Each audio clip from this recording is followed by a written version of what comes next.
Another day, another adventure na naman ang isa-share ko about a day in my life here in Japan. I braved commuting to downtown Tokyo with a friend to meet a friend na nandito ngayon sa Japan for a business trip. Nandito kami ngayon sa Tsukiji Outer Market dahil for the food trip ang peg ng mga person.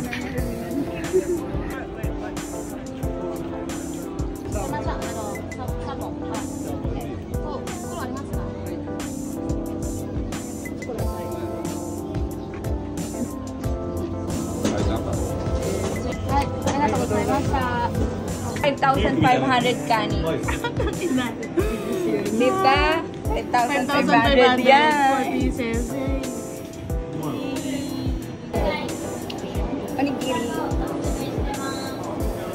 Ay, kasama pala. Siyempre, nahahappy ako dito sa kanin na to. Ako nag-struggle ako kakabukas ito.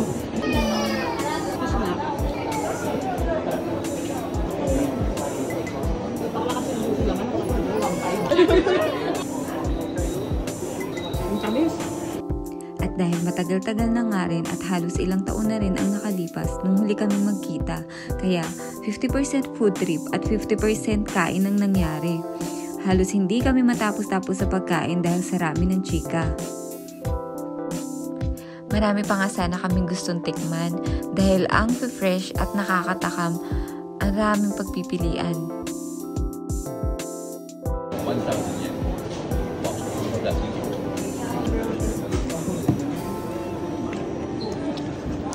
Anyari? Ala. May paghigo. Sarap. Ay, ang tatakay pala ito. Mali. Very wrong, very wrong. Ang tatakay.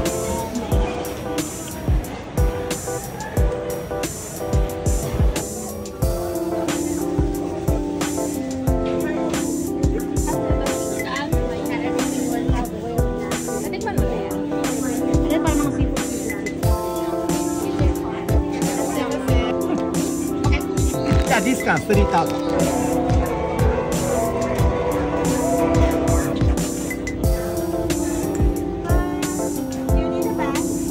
Mochi. This one? Okay, thank you very much. Wow! Ang aming foreigner ay namimili ng pasalubong. Thank you! Thank you.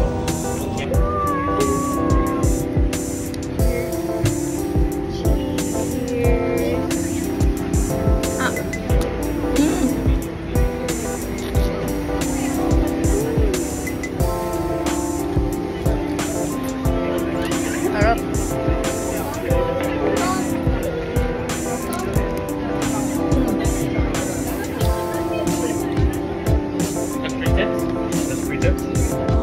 Aray!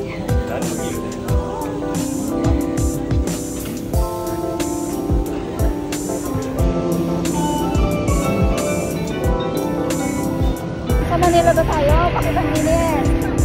So hot. Team Shibuya.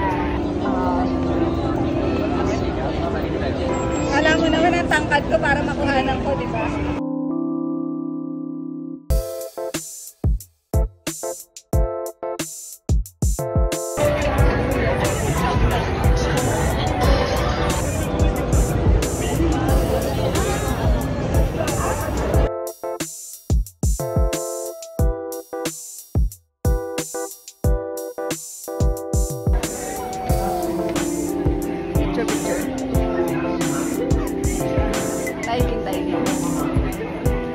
Yung mga ganitong pagkakataon, namimiss ang kama, ang upuan, dyan mo na-appreciate kasi nakakapagod talaga at magkala.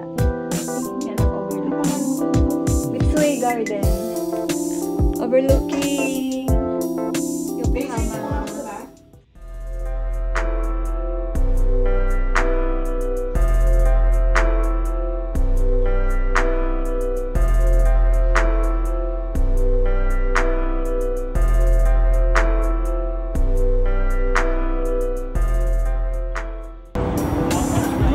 Yokohama at midnight. Midnight talaga, wala pa palang midnight. Exage lang. Advance mag-isip. Bye! Welcome back, Hannah!